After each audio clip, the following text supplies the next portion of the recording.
My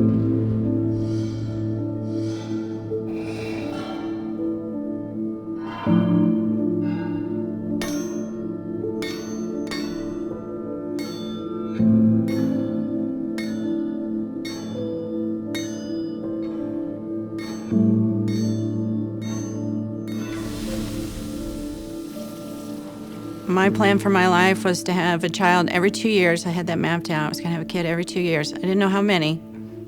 I wanted a big family, so we had a boy first, and then 2 years later, another boy. And at 22 months old, we found a tumor.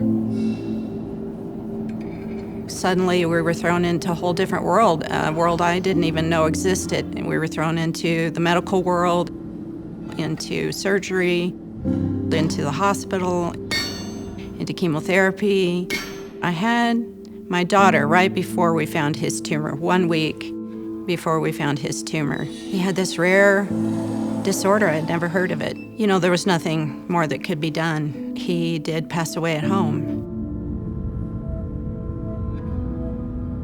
In the meantime, we had another son. It started with my daughter. She got bone cancer on her rib. My husband got thyroid cancer. And then he got Burkitt's lymphoma. I've never seen chemotherapy that tough. Drew got bone cancer, just like his sister. It was more intense this time. And then Andrea got cancer from her chemotherapy. She needed a stem cell transplant. My husband was diagnosed with the same thing as my daughter.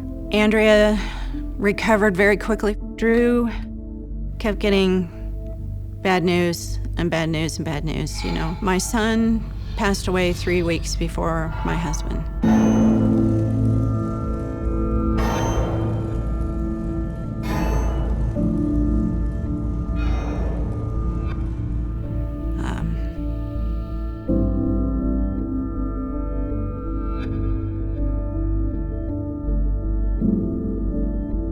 I began to think, maybe I couldn't do this. You know, maybe I wasn't strong enough. You know, I began to think that I might fail.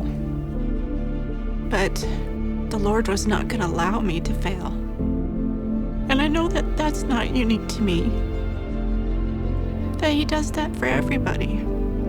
It's not always about us. Like, we're not going through this because we need to change or we're not good enough. I became someone, you know, more capable of helping others and of having compassion and of understanding at an intimate level, you know, what other people go through. And I found a great deal of joy in using the things that I've learned to help other people, especially families who have children with cancer. One of my missions in life is to comfort others who are going through cancer, and that, you know, I know how to do it because I've been through it. It's like, to me, it's like Newton's law. For every action, there is an equal and opposite reaction. Equal and opposite. So I think the greater our sorrow is, the greater our capacity is to feel joy. I've been surprised. I feel a great deal of tenderness toward my Savior because He really is so sweet. He really does provide what you need.